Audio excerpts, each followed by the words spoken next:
Hi, everyone. My name is Opulence Abundance.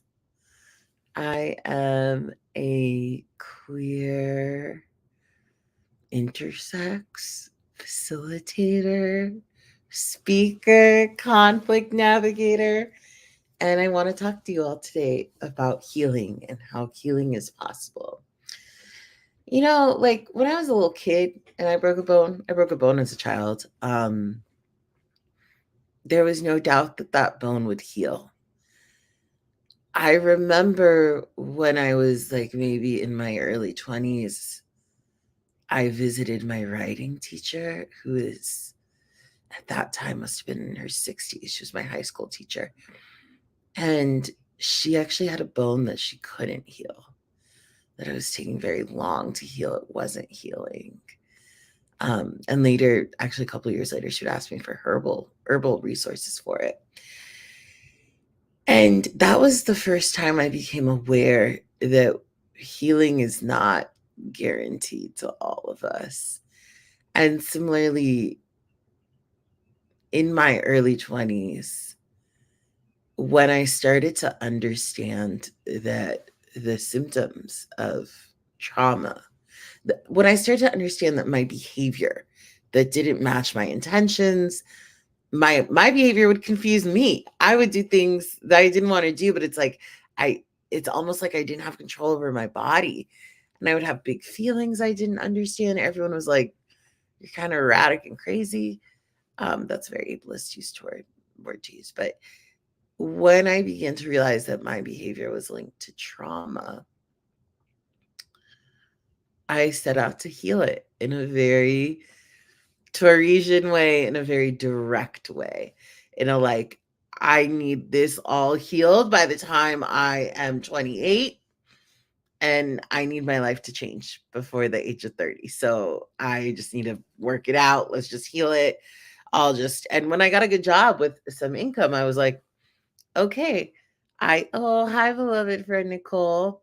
Anyway, so I was kind of sharing the story of how um I really always took healing for granted, and I like when I broke a bone as a kid, it healed. And then when I was like maybe 25, that's when Claire, my high school writing teacher, she had a bone that wasn't healing. And that's when I was like, oh, not everything heals.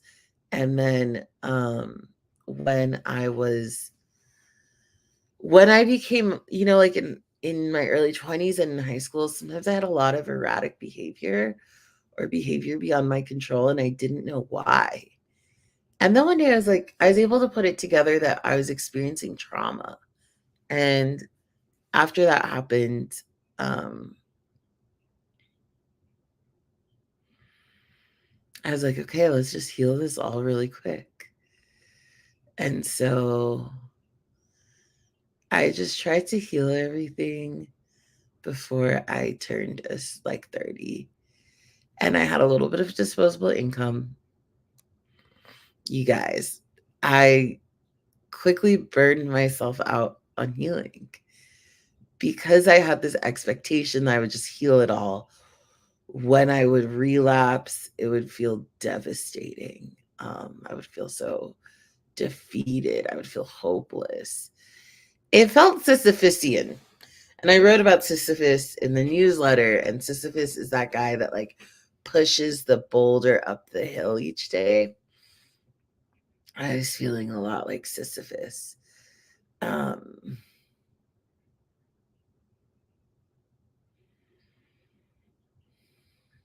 I was feeling a lot like Sisyphus, and it was feeling so hopeless, and I would get so heartbroken. And I kind of came to just be like, okay, you know what?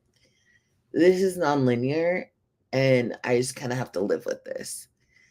And it is not so different than how I am now, where I do accept that not every single thing about me is going to be healed immediately. And I kind of, I healing moments will happen.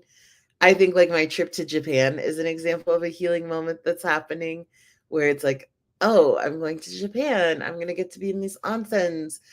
I'm going to be able to spend time in the forest. Like, that's really going to be healing. And that's an example of cute, picturesque healing. Okay. That healing does get to look cute. There are other healing moments I might go through where it's like, oh, I'm taking this EMDR training and I'm doing these eye movements and learning these techniques and doing practice sessions.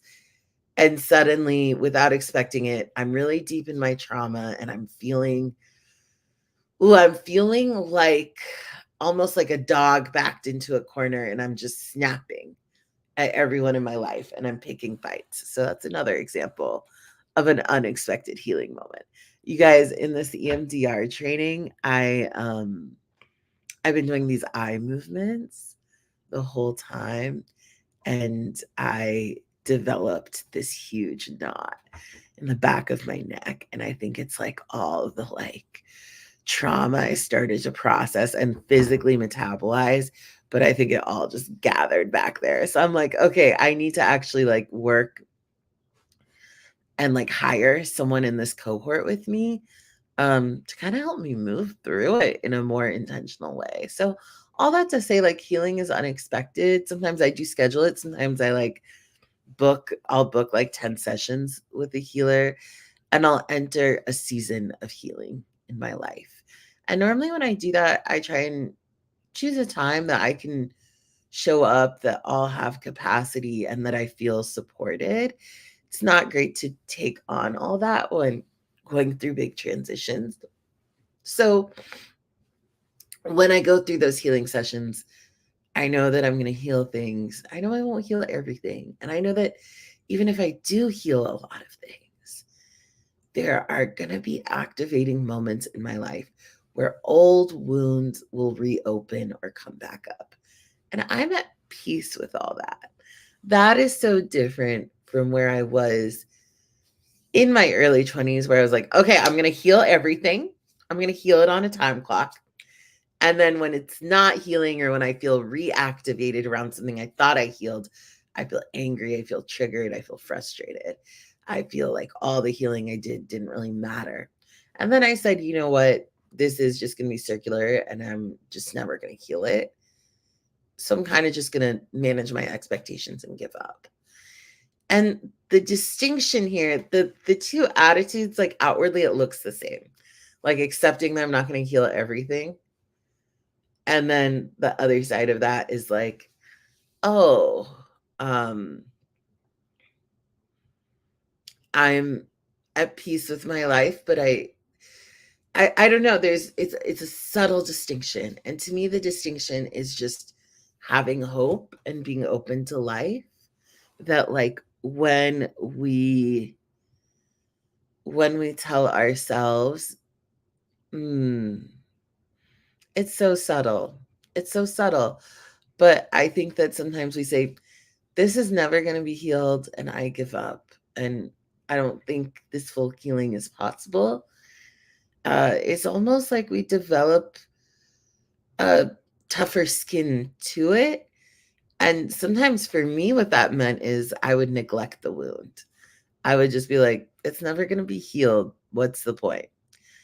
And this actually mirrors to my physical life because I have a skin condition called psoriasis. It's autoimmune. So my immune system is killing my skin. And oh, let me not, but it's killing my skin. And so I constantly have sometimes open wounds, but sometimes just like old skin on my hands. It's very uncomfortable. And what that kind of means for me is that I have to constantly lotion it each day, and it's never going to heal. But it's about reducing the harm and being comfortable and still caring for myself, even though it's not going to be fully healed. And some of what I'm realizing as I talk this out is it's also connected to how we think about like the cure, the quote unquote cure in Western medicine. Like, let's fight for the cure. You know, in college, I took a class called Disability Justice power and privilege. And it changed my life because I realized that there are a lot of people with disabilities in the US that could use that money that goes towards like the cure for things like wheelchairs, things that can make our day to day life functional. And when it comes to healing, I think that if we release the expectation to heal it all, but we don't self abandon, we live with care for our spiritual self. And I think, for my psoriasis, every day I have to look and touch my dry skin areas because I have to hydrate them. And I think that's also the challenge with healing. When we hold openness and courage towards our wounds and we tend to them daily, we have to look and touch and feel them daily with love and care. And that is really also where, when we open to life, like part of engaging with these wounds is opening to life. I think we should just like take a breath for that. Like, how does it feel to open to life? And a part of that is just like as we become more guarded and we become less vulnerable, um, well, as we become guarded to ourselves, as we guard against our wounds, as we shut down to those wounds, we also just shut down to life. But as we open to feeling, as we open to being present, we are also able to open to feeling in other areas of our life. And this kind of goes back to this principle of how like pain and pleasure are intimately connected. Um, and it's like as we open up our feeling and capacity to feel grief and painful emotions, we open up our capacity to feel joy. Maybe an example of this is the Instagram algorithm, because the algorithm is toxic, one. But two, the algorithm, as you share things, like if you share things connected to Palestine, like Jesus, I'm really going to get shadow banned now, but as you share things related to Palestine or you look at content related to Palestine, you are able to see, you're able to see not only the positive or not only the very destructive and upsetting things that are happening, but you also start getting content of joy, of resilience. And it's just when we open to feeling and when we close to feeling, it impacts us across the board. Unfortunately, we do not get to select which feelings. I mean, we can, but I guess I'm just trying to describe that like when we're like, okay, I'm only going to be present for joyful stuff, unknowingly it can close our capacity. I don't really know. I hope this is making sense, and I think the encouragement is um just to know that healing is possible. Healing is a logical, unexpected, miraculous, like sometimes we can believe that we will have to push 100 metaphorical rocks up a hill to heal. But then one day, the weather's right, the timing's right, everything happens. And without realizing it, we experience healing, or we maybe do realize it, but we don't see it coming and it happens in a way that's beyond our control. And sometimes that way is beautiful. Sometimes it's an unexpected energy work session that really changes our life. Sometimes it's gnarly. Sometimes it's a conflict with our coworker that lights us up and brings insight and brings up a lot of old emotions, like related to a parent. Um, Both are valid healings, and so yeah, healing is possible. I want to just also name that for me, I shared in the newsletter this week that I'm someone that experienced a lot. I'm someone that has chronic post-traumatic stress disorder. And that's because I experienced ongoing harassment or cruelty when I was a child due to just like not necessarily my gender identity. I'm not someone that was ever like, I'm trans and knew at a young age or anything, but I have been intersex my whole life. And before I knew what intersex was, like before my parents knew what it was, and because of the oppression around the intersex community, there's not a world where that identity is really, or in the US, that identity is not really celebrated. So, yeah, there's naming that, right? And so I was just a person of color growing up in a Southern context that also had a lot of facial hair. So I had a pretty tough childhood, terrible middle school, and pretty tough high school time. And honest, also pretty tough time in college. I remember just being like, does it get better? And it did get better for me. I think as I grew, I had more agency over my circumstances. But in early college years, I experienced that's like when whatever cruelty was going on because I was transitioning into adulthood, it escalated into me experience full blown violence and not really having a lot of tools to process that. Later in my life, I got hit by a car, and my response to that was to like get up and drive away. And then I didn't like go to physical therapy or get stretching or get a special massage after. I just kind of like I just forgot that it happened, and I just kept moving and didn't really give my body a lot of attention or love. And that's also kind of what I did with some of these wounds, um, these psychic wounds in my early 20s from surviving this violence. Like, I didn't really know how to deal with that. And I had to grow through it in a way that was painful because I had to kind of learn in real time how to energetically de-escalate, how to create energetic protection. Really the resources of Instagram and like now everyone's a witch, all of that did not exist. And I don't think I did things that were even necessarily witchy. Like, I don't know, but I really had to learn how to manipulate energy, and how to kind of find a way to not to both recognize violent situations and to de-escalate them. So that was a really tough experience. And I think I was talking about all this because that experience kept me from experiencing intimacy for a long time. And I knew as it was happening, I was like, oh, I'm experiencing a lot of ridicule from my peers. It's very hard for me to trust that anyone finds me attractive. Like, I think this is going to make it difficult later in life. And that foresight was true. And I wanted just to share all that, not to trauma dump on you guys, but more to say, like, healing is possible.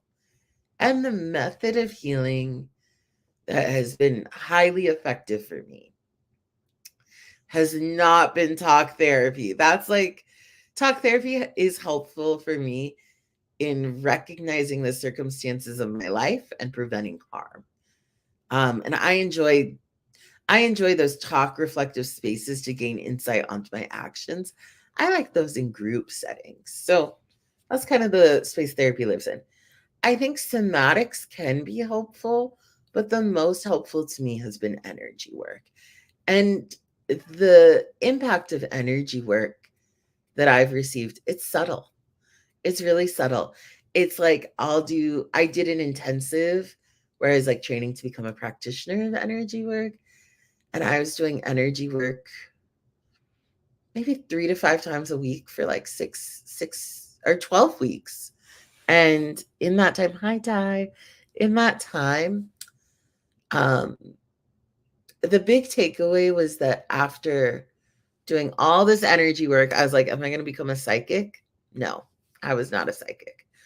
But what I did become was someone who, I just remember like walking down the street and feeling, I love these emojis. Thank you, Ty. I remember walking down the street and feeling like just more loving thoughts.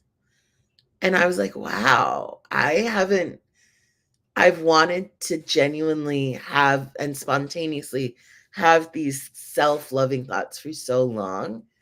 And here they are. And it was just the most beautiful experience. And it's also through this energy work that I learned, like, that someone kind of, my teacher, we were talking, and in this energy work cohort, I said something like, hey, I've just accepted that parts of me won't heal, and it's okay. And my energy work teacher actually said to me, like, it is vulnerable. It is vulnerable to believe we can heal. And what would it be like for you to hold a vision that you could heal all parts of yourself in your lifetime? And I think enough time had passed from my younger years where I was like very productivity, like I have to heal it all. And I was sort of able to take in this vision of myself as healed and thriving and hold it as a possibility without holding it as something that, like, if it didn't happen, I would be devastated. Um, it was done on me and for me, exactly. Yeah, and so it was just like, oh, when he said that, it opened something up in me and I cried. And then I do live in this world where I'm like, yes, I have many wounds. Okay. I'm not a healer that's going to be like, guys, I'm here in my expensive yoga suit that I can afford, and I'm fully healed. And you can tell because I'm like rich and bleached, and I don't have any physical problems, like, I no hate on being bleached. I do love being bleached, but I also like, and I love that about my Buddhist teacher too. He is a Buddhist teacher and a lot of discipline. And he also has back pain. And I think the honesty about the back pain just helps me trust him more, So it's like, yeah, like I'm a human. I'm gonna die. Like, even being enlightened or fully healed, none of that will save me from death. And I think as I go deeper in my trauma education, the more I'm like, oh, having trauma, that's a survival mechanism. Like, if we didn't have trauma, um, we would not know to not do certain things. And so it's not about having no trauma. That's a life well lived. I think it is. I love these emojis. Thank you for keeping it flowing, Ty. That, like, it's not about having no trauma, but I think it is about being able to live in love. And I'm just getting a vision of like an elder, like a grandparent that just like is surrounded by the love of their people, and they're living in this deep generative, like very easy to forgive love. And I think that is like, that's like a part of what it means to be healed, is to like open our hearts to loving deeply. Wow. Thank you all for sticking with me through this exploration. I'm so honored to have your time and to like just explore this and just to name it over and over again that healing is possible. I do want to share that earlier in this live, I shared this example of when I first learned that not all wounds heal. And it was like, when I was a kid, I broke my bone and it healed. And nobody had a doubt. Everyone was like, yeah, okay, it'll be healed in 6 weeks. When I was in my early 20s, my writing teacher, Claire, broke a bone and it never healed. Or it did heal, but there was like a period where it wasn't healing. And I didn't know that that was an option. I'm coming back to this story because that bone that I broke the bone because I had a hole in my leg. And the hole in my leg, like a hole in my bone. It was like there was an air pocket in my bone. And that is why my bone broke, because my bone just wasn't strong. And I broke it. And the doctors later said that I would have broken it even while walking. Like, it was just a weak bone.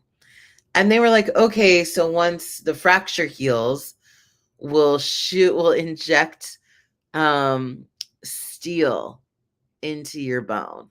and that will make it strong. But fortunately, what happened also, great emojis going on. You guys are really winning the emoji game. Anyway, so doctors are like, let's fill that bone with steel. And then after the fracture healed, they x-rayed my bone and they were like, wow, the hole is actually, your bone is naturally filling this hole. The fracture led to your body creating more bone in that area and filling the gap. And that was magical. Um, Later in life, I took an herbalism class, incredible herbal program called Hood Herbal. Hood Herbalism. It's online and it's herbalism for people of color. You both should look into it, okay? You both would qualify and I think would love it. But I went to this and I actually ended up in the extended program. So they did like a 13-week herbal program. And I noticed that during the class on nutrition, I kept falling asleep. So I took the recording and I decided to clean my car while listening so I wouldn't fall asleep. And as I'm listening to the class on nutrition, I'm hearing them talk about how when we don't get enough food or nutrients, we pull it from our bones. And it did bring out extreme sadness in me because my mom is someone who I don't think eats enough and she is shrinking. Like she's losing height, her bones are weak. She's getting a shot regularly to help her bones. And I was like, wow, our relationship and connection to food is so linked to our body, which of course makes sense, but I just didn't know that. And it made me, I think, so sad to realize my mother wasn't getting enough nutrition. And it also made me curious about the relationship between that hole in my bone when I was a little kid and my mom's nutrition. Hi, Banna, love you. I'm just gonna plug this in, guys, but I have to finish the story. Ugh.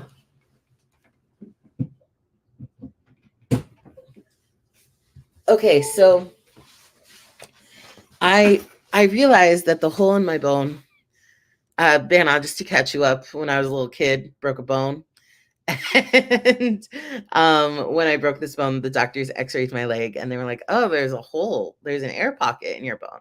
And then they're like, okay, we got to inject your bone with steel to fill the hole. But then they x-rayed it after my fracture healed and they're like, wow, your your bone actually filled this pocket on its own. And then when I took this nutrition class and I realized the connection between bones and nutrition, it did make me think about that air pocket. And I was just like, what was going on for my mom when I was in utero? Did she not feel like she could be nourished enough? Is that part of how that air pocket came into being, or was it just a thing? Anyways, fast forward to today. I Thank you, Banna. I love this chat. Thank you all for being here. This is so sweet. Like 3 people who I know just love me so much. Um, it's just so deep. And then actually fast forward to my conversations with beloved Banna. Like we're talking, we're eating, I'm obsessed with cooking. And Banna is like, homie, like the Indian people, they've had a lot of famines in their history. And I feel very disconnected to that history, but when I think back on it, my dad does. He's always talking to me about like how we have no idea about what true suffering is like. And I realize, like my father does, indicate that there are like, and when I hear stories about some ancestors, there is an indication, there's an indication of some food insecurity. So the British did do us dirty. It is the British, right? Like they took, and I remember my mom telling me this story when I was a little kid of being like, oh yeah, like the British took all the raw resources out of India, manufactured them, and then tried to sell them back to Indians. And I remember my white best friend being like, "That's not possible. They couldn't do that. They didn't do that." And it's like just a memory that haunts me 'cause I'm like, wow, colonization, it's just tough. Exactly. So that's where this is all going, which is I knew about epigenetics and I knew that like I understood that that we carry the trauma of our ancestors in our bodies. I think because I grew up in such a southern context, the ways that I was aware of epigenetics were specific to the African American community. Um, I did not know about it, the connection between famine and diabetes. And that is like blowing my mind. Yeah, I'm learning about how like what it would mean for like my grandparents to survive multiple my great grandparent to survive multiple famines and how that links to obesity and diabetes. Even just surviving one has a huge link. Okay, I'm gonna just read the chat because Bana and Ty are dropping a lot of info. Famines have epigenetic impacts, boo. South Asians survived 31 famines brought on by the British. Shaking my head. Me too. Millions died of starvation from poverty-induced famines. It's so cruel. And I think a lot about the relationship between the British and South Asia and um how that informs our everyday. I'm getting schooled in these comments. Okay. I think it was like 50 million deaths in India between 1880 and 1920. That would have been my great grandparent. People may survive famines, but our ancestors get the blowback. That is why folks to this day eat peanut butter and Vienna sausage and call it a good snack. My mom grew up and passed this on to us. Conservative estimate. No, so true. And I do feel how, like, so much of my family history has been lost. I think my family was truly devastated by the partition. Because I'm Punjabi, my family was located in what is now like modern day Pakistan. And because my family is Hindu, they migrated, like they picked up what they could carry and like walked to India and were refugees. And when I was 16, my grandmother who lived with us experienced mental decline and began to hallucinate. And she was actually having hallucinations, I believe, of walking and surviving the partition because she was having hallucinations of like starving, not having enough food. I still remember I had a sleepover and like three of my friends were over. And when my friends went down to get a glass of milk, like so like just such kid behavior. Because who's drinking a glass of milk now? Actually me. I've been drinking cow's milk recently. But when she went down there, my grandmother was like, we don't have enough food. You can't eat our food. Like, I'm sorry, but you have to go somewhere else. And it was like, my friend was just so confused. And I was like, why is my grandma being so weird? And years later, I learned about the partition and I was like, oh my God. There's this special person in my life who was like my first ever yoga teacher. He taught me yoga when I was 4 years old and he's alive and healthy today. And he actually met with my grandmother and interviewed her and wrote a book about her called The Trials and Tribulations of Saraswati. And so I'm so glad he captured um mm, I'm sorry, I'm just reading the comments, not doing a great job of communicating this. But I'm so glad he captured my grandmother's experience. And then I'm also like so moved to just read about I think when I read about the Vienna sausage and peanut butter, I thought it was Banna, but I see that you wrote that Ty and how it's like, how that was a wild snack, but for him. And oh, I'm hearing you share about famine and starvation impacting lactation and how Black Southerners were, it makes sense, very impacted by famine. There are so many wounds that we carry. I guess like when I tap into all this and it's new and it blows my mind because even within my family there's a perception of um even in my family in India, there are people who are obese or have diabetes, and there's a perception of those people as just being unhealthy and it being an individual issue. But it's really clear that actually this is a much bigger impact, and just that, like, we do carry the wounds of our ancestors, and to feel like a failure if we don't heal those wounds, that sets us up for failure. That's a huge burden to put on ourselves. But if we can just feel the wound, open it, talk about it together, um, explore it, like we allow the healing in, and like healing is possible. Healing is possible. There's so much uh that, like, I think some of our ancestors just want to be seen in their wounds, and when we explore our histories, other people's histories, I think so much individual and collective healing happens. So, thank you all for joining me for this really special chat. I normally do somatics and poetry in the beginning, but I just went straight in today. So, I would love to close with a poem and then a little somatics. So, mm, maybe somatics, then a poem, actually. So, I think the somatics for today is just some gentle thumping on our chest. In Chinese medicine, they say um, when we do this, we're waking up our heart, and the heart is the emperor. They say the door to the mind. You find the door to the mind through the heart. Ugh, feels nice for me. Just thinking, maybe taking a moment to just take both our hands and just lovingly place it over under our ribs on our right side. And taking a breath here. Just breathing love. This is either our spleen or our kidney. I forget which is on which side. And then we'll switch sides.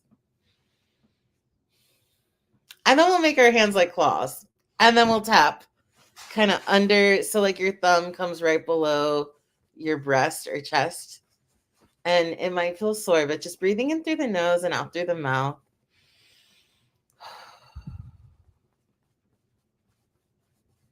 And then tapping the arms, tapping down the arms, giving yourself a high five, tapping up the arms, tapping across our chest, down the arms, giving ourselves a high five, up the arms, back to the chest. Okay, and then we're just going to take our arms, breathe in, bring them up, and press them down through the body. And we'll just do that once more. Bring our arms up and press them down through the body. Okay, and the poem today is really, really special.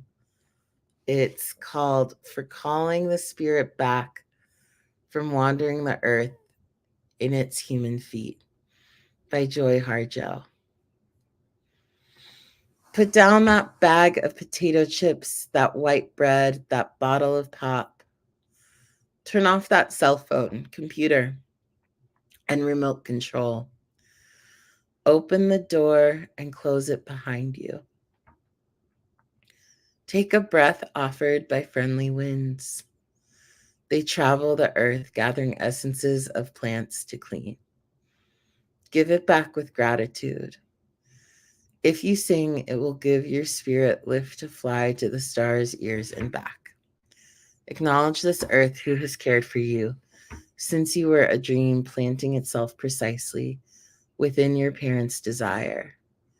Let your moccasin feet take you to the encampment of the guardians who have known you before time, who will be there after time. They sit before the fire that has been there without time. Let the earth stabilize your post-colonial insecure jitters. Be respectful of the small insects, birds, and animal people who accompany you. Ask their forgiveness for the harm we humans have brought down upon them. Don't worry. The heart knows the way, though there may be high rises, interstate checkpoints, armed soldiers, massacres, wars, and those who will despise you because they despise themselves. The journey might take you a few hours, a day, a year, a few years, 100, 1,000, or even more. Watch your mind. Without training, it might run away and leave your heart for the immense feast set by the thieves of time. Do not hold regrets. When you find your way to the circle, to the fire kept burning by the keepers of your soul, you will be welcomed. You must clean yourself with cedar, sage, or other healing plant. Cut the ties you have to failure and shame. Let go the pain you are holding in your mind, your shoulders, your heart, all the way to your feet. Let go the pain of your ancestors to make way for those who are heading in our direction. Ask for forgiveness. Call upon the help of those who love you. These helpers take many forms: animal, element, bird, angel, saint, stone, or ancestor. Call your spirit back. It may be caught in the corners and creases of shame, judgment, and human abuse. You must call in a way that your spirit will want to return. Speak to it as you would to a beloved child. Welcome your spirit back from its wandering. It may return in pieces, in tatters. Gather them together. They will be happy to be found after being lost for so long. Your spirit will need to sleep a while after it's bathed and given clean clothes. Now you can have a party. Invite everyone you know who loves and supports you. Keep room for those who have no place else to go. Make a giveaway and remember, keep the speeches short. Then you must do this. Help the next person find their way through the dark. That was For Calling the Spirit Back from Wandering the Earth in Its Human Feet by Joy Harjo. Let's see if I can pop this link in the chat. Did that work? Thank you all for being in conversation with me today.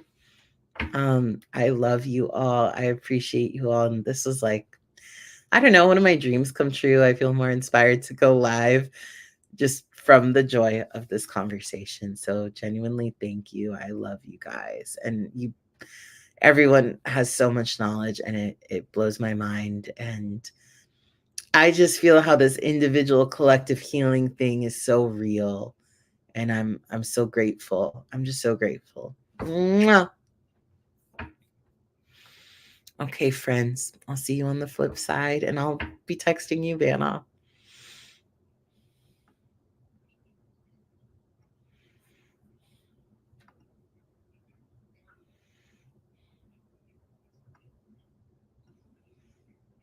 I think that's true. Okay.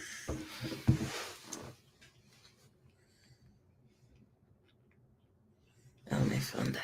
Oh.